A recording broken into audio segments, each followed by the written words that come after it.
some extent, good evening and welcome to QI, where tonight the joint is jumping. Lots of hoops to get through, so let's meet our jumpers. A classy thoroughbred, Julian Clary.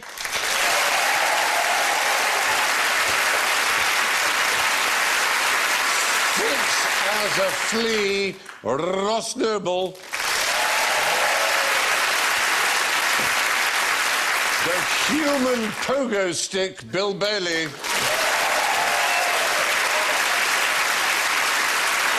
And a nice, warm, woolly top, Alan Davis.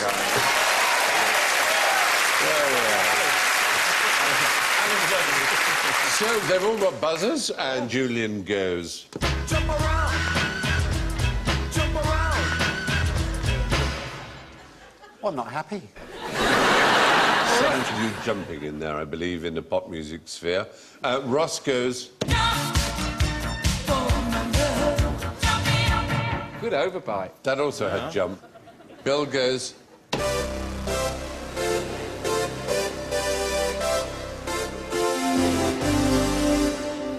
I've no idea what that means. That was a Van Halen! Alan goes. Tiny kangaroo down. Little jumpy thing too. So it's jumpers. First tonight, I'd like you all to give me your impression of some Mexican jumping beans. Hello there, we are jumping beans. Yeah. We do the jumping, we cannot help ourselves. No. La cucaracha, la cucaracha. I have to say, They're not doing anything, they're there not is jumping. a slight embarrassment here. What's happened? We ordered the Mexican jumping beans over the internet. Oh. And they arrived in fully jumping form. Oh. But they have since died. I think this is... You've been had. This is a hazelnut. It looks like it. I know it looks like a hazelnut. Yeah. And here they are. It's more like Mexican fidgeting beans. Yeah.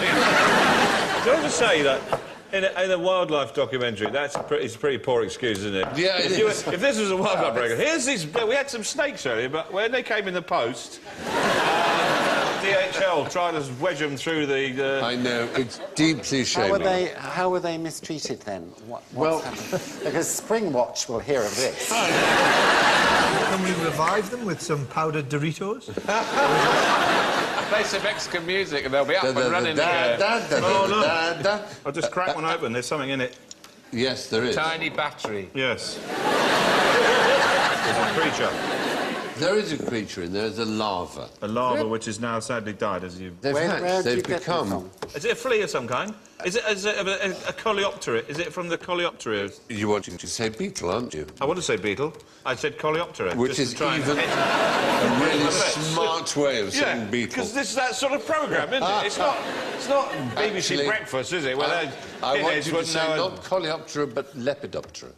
Oh, you mean butterflies? Well, No. moths. Moths? Yes. They're the larva of a moth. Ah, right. And to be fair, they are seeds, not beans. Yeah. Up to 20 million of them are exported from Mexico every year around the world For, as a novelty... comedy purposes. Yeah, for comedy purposes. Anyway, the Mexican jumping bean isn't really a bean, but it does jump, and it does come from Mexico, from the Sonoran Desert, in fact. Right. In Sonora, we're going to stay. What's unusual about Bailey's pocket mouse? Wait a minute. Obviously, That's it. Bailey's pocket mouse doesn't look like that. No. If you take away the handsome features, that's it, Bailey's pocket mouse. Is it some sort of desert mouse that doesn't drink or something? Well, you're almost right. You're very close. Oh, it does drink, but only Bailey's. Yeah.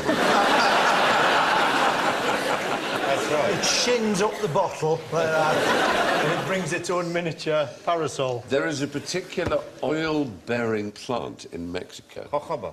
Yes! And it was thought for many years that the Bailey's mouse was the only one that could tolerate eating it, because it is basically disgusting to all other animals. So they can survive on shampoo? Well, that's the point, yeah. It has then become a useful oil. Since whaling stopped, it has some of the same properties as whale oil. A lot easier to apprehend. Yeah, than a whale. Exactly. You just get hold of a jojoba plant and it gives off this oil. But very few animals eat it, and very few animals are tolerant of it, because it's a disgusting oil. Well, not if you're a Bailey's mouse, it's not. Exactly. And it was thought to be the only animal that could eat it. And in fact, 3 others have since been discovered that are also capable of surviving. Pete Burns. Jojoba. Pete Burns is one. Sean Ryder is another. And Bez, yeah. Your 3 go-to jojoba guys. As an oil, it's a laxative, and so some people use it as a frying oil, so that when you fry things in it, it just runs through you. So it's just a good way of keeping on a diet. But mostly jojoba is used for... Shampoo. Your skin. Your skin, shampoo, cosmetics. Yes. Who was it who made jojoba famous? Well, Conley. Billy Connolly, exactly, did a famous routine about jojoba. What's that? What the fuck's that? Jojoba? Jojoba? He has a way of repeating words, Billy Connolly, that I remember many years ago, when for the first time he was elected president of Israel, and I got this phone call. Billy Connolly was? No. Hey, I tell you what. Israel, I it's a lovely phrased this place. the wrong way, but this particular person had been, and the phone rang, and it was Billy Connolly. He didn't introduce himself. He just went, Benjamin Netanyahu? And I said, what? He said, Benjamin Netanyahu? And I said, sorry, who is this? He went, Benjamin Netanyahu? What's that about? For fuck's sake, Benjamin Netanyahu? And then he put the phone down. I thought, it was Billy Connolly riffing on the name Benjamin Netanyahu. Yeah, and he would have done the same with jojoba. Jojoba. The month before November, that was the joke, wasn't That, exactly. Sometimes Paul O'Grady phones me up and just goes, oh, then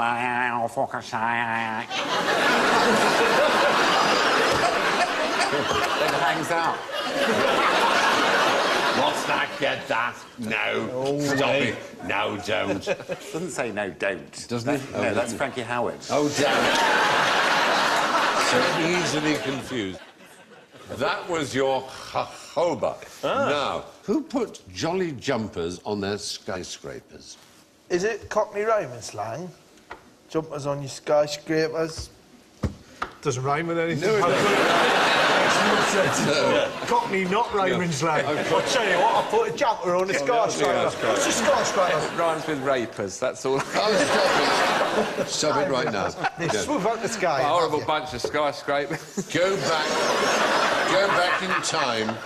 Go back in time before tall buildings. What was a skyscraper before there were such A things? tree? No. A hut. Was it an erection? No, it wasn't that. Some sort of plane or aviation device. Was it an aviation device? Look at the picture. Look at the picture. sail. And think. Oh, A mast. Yes, the top one was called the skyscraper, but above it there would be another one, which was called the Jolly Jumper, and the Jolly Jumper was the highest sail on a boat. So it would be a sailor who would put a Jolly Jumper on a skyscraper. Isn't that pleasing? That is quite interesting. Yeah, I'm glad you're interested. The Crow's other... nest, vest. Spinnaker, football commentator. But anyway, talking on skyscrapers and jumping is, of course, our theme. There's a famous kind of jumping that originated in Polynesia. Bungee. Bungee? Bungee jumping. How did that begin? It was the tribesmen with the twines. Yes, it was- Twine themselves up. They used vines. Yeah, vines, twines. Vine, Yeah, exactly. Yeah. Rhyming slang, wasn't Vine, it? twine, yeah. Oh, the vines, Swine, twines. vine, Yeah, no, they're yeah, vines, yeah. and they tie it around, and then they Nice. jump, but they didn't sort of... They tie it around go like their that. ankle. It would go into the mud. The heads go into the... Exactly. And right we have into the film mud. of precisely that. Oh, Here you are. there we It's go. pretty scary. Whoa. Yeah. Oh, that's got Not an idiot. But the thing about... All the women are laughing their heads off. That's the Pentecost Islands in the South Seas where it was first observed. And do you know who brought it to the world's attention? Butlins. No. It was David Attenborough, 50 years ago. He did a documentary in which he showed this, and then Oxford Dangerous Sports Society started doing it off Clifton Suspension Bridge. Yes. But the first official bungee jumping was done by A.J. Hackett in New Zealand. Exactly. Queenstown. Oh, yeah. Near Queenstown. There's the bridge, and you're about to see a superhero, a man of astounding courage and bravery, do a bungee jump off the original A.J. Hackett bridge. There he is. Can you see him there? He's fat. It's me! There I am. That was me bungee jumping just earlier this year, in fact. Goodness me. And do you know, the weird thing is, I am the biggest coward in the world. The moment I was picked up by the relief boat that picks you up, I said, I want to do it again. The adrenaline surge is so enormous. It is the biggest fun I've ever had. And does it pull at your ankles? Well, the major problem usually is detached retinas, actually. Yes. People get pop-eyed. What about when we went scuba diving and your mask was too tight? You remember that? Yeah, I don't His eyes nearly came out of his head. He was inside the mask. And he's massive eyes. We're all going, look at Bill. Check he's all right, check he's all right. And when we found out it was all right, I laughed. No, can I just... Wait. Well, rewind. Can we just go back to the bit where you said, when you checked we were all right, you were laughing my own. You were laughing from the minute my face came out of the water. There was blood. There was blood pouring out of my eyes. You had no idea? You had no idea? I had no idea. Couldn't feel anything. People were going, oh my God! Oh my God! I went, what? Like Carrie or something with blood streaming from my eyes. You really get eyeballs. It took quite a long time for them to recede as well. Yes, it did. And a lot of laughing was going on. I thought you had some sort of magnifying mask on, but when he took the mask off, they were still enormous. Anyway, there's an even more extreme form of jumping, which is bungee in the dark, where you can't tell how far you've fallen. In the dark? As a cocktail. Bungee in the dark, please. You've no idea how far you're going to fall. What are bungee ropes usually made of? Elastic. Latex, yeah. Oh, I've got a suit in latex. Have you? Just had it made. I would like a photograph sent to me of that, please. In 2008, one Carl Dionisio used one made from 18,500 watts joined together. Socks. Also latex. Elastic bands. Condoms. Ladies. Condoms is the right answer. That's the greatest condom bungee of all time. If they all inflated, it would be like the scene from Up when the house takes. It would indeed. And was there just loads of really tired women just in his garden? Yes. Anyway, so jumping off a bridge turns out to be as easy as falling off a log. Now, how could these weights give you an extra 6.5 inches? Hang them from your cock.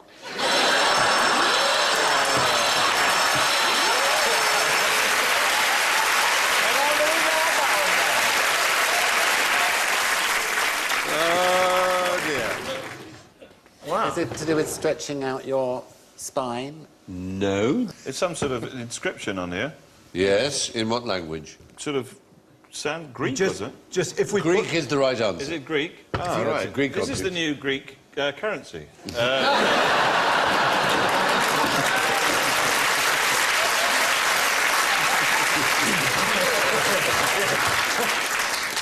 Hang on a second, I'll just get Wilma. Get it the wrong way up. Yeah. Get it the wrong way up. No, I've got no signal, I've got nothing. do it that way. No, the other way up. that way, Yeah, sorry. that's it. That's it. The mad thing is, if Bill and I were to put these two things together, we would unleash the apocalypse. So you're not allowed to. Keep away. Yep. They're called halteres. They're Greek. Okay. And they gave you an extra 6.5 inches advantage at a sporting event. Yeah? Yeah. Punching with rocks. Is it that if you're 6.5 inches. hurling with the other hand and that weight gives you more of a spin? That's a thought, but it's Discus? certainly an event in which you are judged by the greatest distance you have covered. Well, the long jump. Long jumping. You use these. You just You'd fling think your they'd hold. arms out. At first, when people found them, they thought they might be used as a handicap system for people who were better at long jumping. They would hold them back and weigh them down. But actually, you wind it up, you wind it up, you wind it up, and then you jump, and it gives you an extra 6.5 inches advantage. And also, you look like that. You can see them depicted there, just a Is there pair of them any, hanging on the plate. Is there some sort of checking system in the Olympics to check that people aren't, you know, giving themselves an extra advantage? Well, nowadays, of people course, you would certainly not be allowed to do that. You would not having be allowed to use metal Nowadays, implants in their jump. knuckles. Yeah, exactly. That's what you get nipples, and then, you know, the piercings, Yeah. big magnet at the other end. Turn it on! You go and knock us first across the line. What's so the hammer then? What's all the? I don't understand. That's Celtic. And putting the shot was a Yeah. Celtic one. But the original Greek ones were the discus Yes. and the javelin and standing long jumps. Standing long jumps existed until 1912 in the Olympics. In other words, you didn't run up, you just went, yeah. And the record, bizarrely, it is pure coincidence, but the record for the standing long jump is 12 feet 2 inches. No way. And it so happens that the distance between there and there is exactly 12 feet 2 inches. And I'm gonna do it for you now. The world record standing long jump is exactly that distance. Was it set by that man with the flat cap and the cigarette on the right? He was furious. He's furious that this bloke was doing it because the other bloke copyrighted the idea. Yeah, exactly. Have you heard of Fjärleppen? Lippen. It sounds. It exists Scandinavian. in East Anglia and in Frisia, mostly in Holland, though. Oh, In jumping the Jumping the canals. the dikes. Yeah. Jumping the dikes using a pole. And it's a big sport. And we do it in Norfolk, where I come from.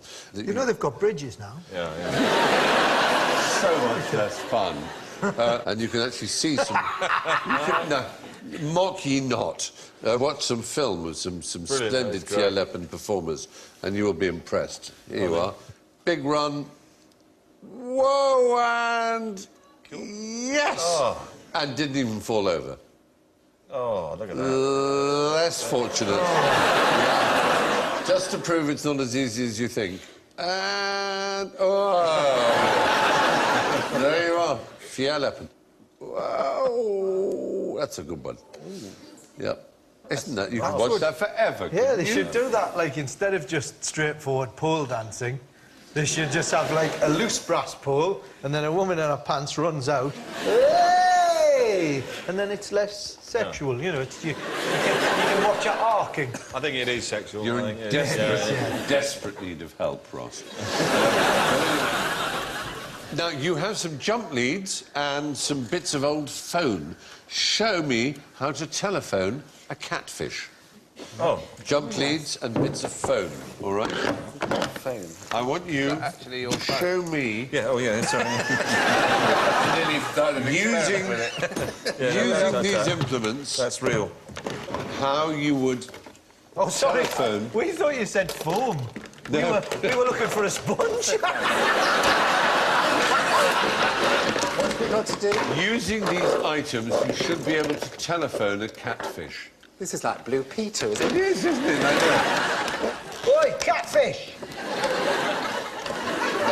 What you have to do, Power of bidder! you have to telephone catfish. Hello, 118, 118. Could I have the number of a catfish, please? Thank you. You're in America. Yep. Catfish, there you can see one behind you. Highly popular dish all over the southern states of Louisiana and places like that. There's a way of catching catfish using a telephone. Okay. Yep. I'm just going to chuck something out here. Thrown at I'll me. throw it up to you what the group thinks. There's a small electric current that passes through a phone line. Yep. So you isolate... It passes here, here, here, and here. Yes, the current passes here, here, and here. So point A, B. Listen carefully. We'll say this only once. I'll say this only once. And then you place the these are called the powerful bulldog clips upon the two terminals here and here. That's electrocuting. I think you've connected the same wire to itself. Yes. There's a few teething problems, obviously. Now, there we are. There we have a current. There's a copper bit there. That must be doing something. Right. Yep. Now you place these in the water near the catfish, and then you dial, I don't know, 1-800 catfish, and causes a small current to pass through the water, stunning the catfish, which floats the service. You're absolutely right. It was in the early days of telephones, actually, to be honest, when they used these magnetos. It was the old dial-a-phone thing. Oh, yeah. And you would take that from your phone, the old wind-up phone. You crank the handle, the fish would be stunned by the electrical current, and you would simply scoop them up and take them home. So it's not specific to catfish? Well, it was used for catfish, and it was so successful that it became essentially illegal because it overfished the catfish population. I've seen someone doing that in Thailand with a car battery. Slung over his shoulder on a strap. I know, they do it. And a pole and just wading up to his knees and just zapping. And as you'll know, Bill, in Indonesia, they use cyanide and dynamite to fish. On the tourists. In Georgia, in 1955, you could get 30 days on a chain gang for telephoning a fish. It was called literally telephoning the fish. There's an academic study called Telephoning Fish, an examination of the creative deviance used by wildlife violators in the United States. So it was that big of a problem. You could probably smash a rabbit's head in with that as well. Yeah, you could do. There's a lot of wildlife that could meet a terrible end from this stuff. You know, round a panther, you know. There was another thing they used to do, which is a way of poaching deer, is that in the evenings, the deer would mingle with cattle. Socially? Socially, yeah. And you would crawl up behind a cow with a pistol and you'd shoot the deer. But the problem is you're in the middle of a field and you're miles from home. So what you would then do is you would get an air pump and you would place it up the rectum of the deer and you would pump it full of air and you'd put it on the river and it would float downstream to your partner, who would then place it on the boat. It was a way of transporting poached deer by pumping them up. By pumping them with air up at the Jackson. I thought they were standing behind the cow to shoot the deer so that the other deer would think the cow did it. Exactly. But actually, it goes further back than that. Native Americans used walnuts and buckeye leaves to grind and drop them in the water, which would instantly deoxygenate the water downstream. The fish would come straight to the surface. Cunning. Which is very, very clever. There are ways of catching fish that are sort of unfair. It's very easy. I've caught mackerel with nothing that resembles a lure of fish. A simple shopping trolley. Well, by singing? Just by singing. Singing. They're so stupid. Yep. They really are. Tell it. Anything. You could just lower a piece of paper with hook written on it, and they would... Poor mackerel. Swim to the shore, fling yourself onto the beach. OK. So it's time to put away our telephones and our objects, if we can. All right, OK. So much for telephoning fish. How about jumping camels? What? Jumping camels. Jumping camels? Yeah. What do you mean, just, you know, without any kind of a chit-chat before? Just...